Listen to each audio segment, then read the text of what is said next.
I'm making these videos, I play a lot of games that I just don't really know, and I try to go into them without any real preconceptions. Yes, even the Mahjong games I try to give a fair shake. Reflect World is a free-roaming shooter where you upgrade your vehicle over time, and I was thinking, okay, this could be fun. There could be something interesting here.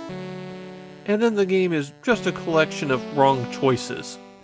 One question that's immediately obvious here is, who exactly is the developer and publisher Eastcube? Well, they published exactly one console game, and you're looking at it. Over the next year and a half, they would make 2 more computer games, and then they would vanish. Turns out they were the very short-lived video game branch of a petroleum importing company called Toho Susho. Welcome to 1987, when every Japanese company decided that they had to publish video games. The plot of the game is that a parallel Earth has decided to invade our reality with their army of mutants. The only thing that might be able to stop this invasion is the MFV, the Modulated Fighting Vehicle.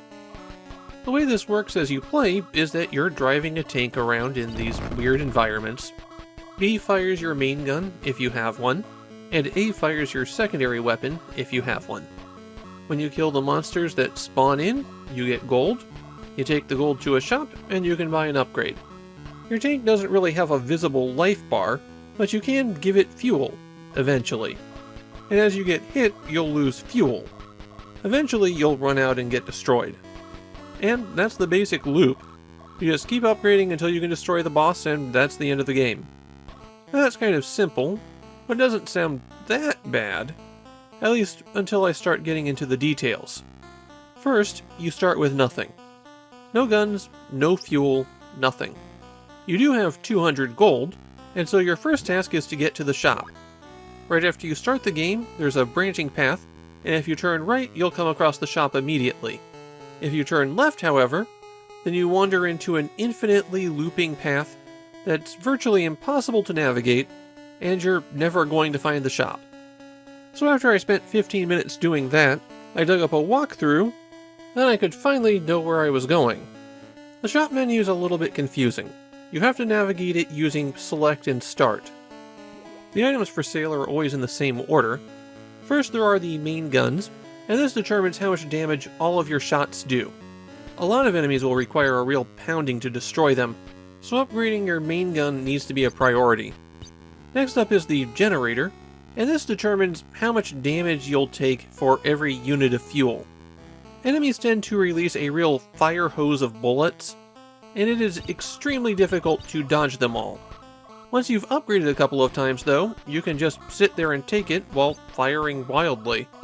And the gold that you'll earn from destroying the enemy is way more than the fuel replacement costs. You can't do this initially, and not just because you don't have any fuel or generator when you start. It's just that with a weak gun and no secondary fire, you won't be able to outpace the damage. The fuel tanks determine your maximum amount of fuel, and then you can purchase fuel. Next comes the secondary weapons, and these will add additional shots every time you hit the A button. They can't be used until you find or buy a module that enables the secondary weapons. And the last screen are those special permanent upgrades, though here you can find these.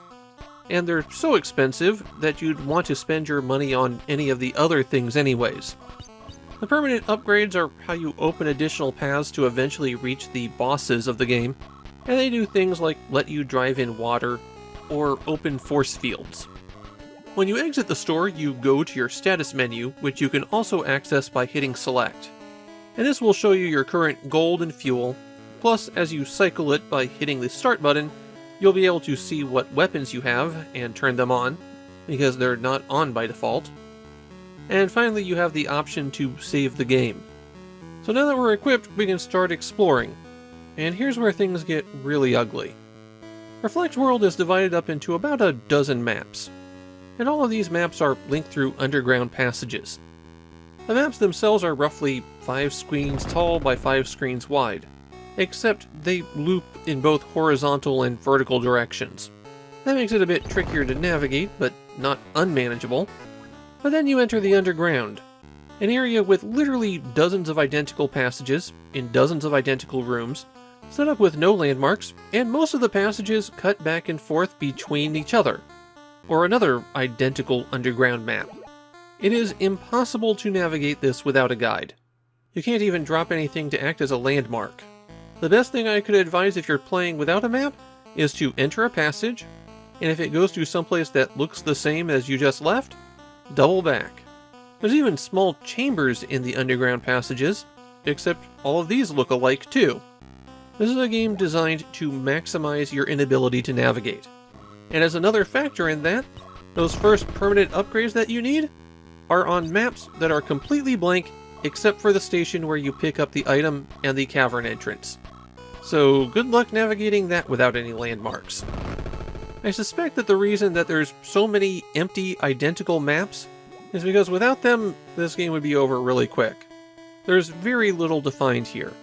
There's 4 permanent upgrades that you'll need to collect before you go to the bosses, and none of them are hard to reach in terms of fighting your way through enemies. It's just finding them that's a pain, and it's a pain because the map is badly designed. Another factor here is that there's only 2 stores in the game. The one at the start, and the other one in a distant map at the end of a long dead end. So to get your upgrades and fuel, you'll have to go back to the start. As you might expect, since Reflect World is the only console game from its publisher, and it is obviously not good, this is not a popular game in Japan.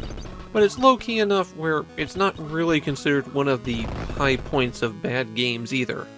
In fact, I came across a couple of people saying it was really good once you got into the grind, although I'm kind of dubious about their opinions, because Reflect World's a mess. The only nice thing I have to say about it is that the music and sound effects are actually kind of good. Definitely a better soundtrack than a game this bad deserves. But beyond that, this is a slog. The action's boring, and the game maps are specifically set up to waste time rather than be interesting. With a game like Reflect World, it's not hard to see why East Cube didn't last.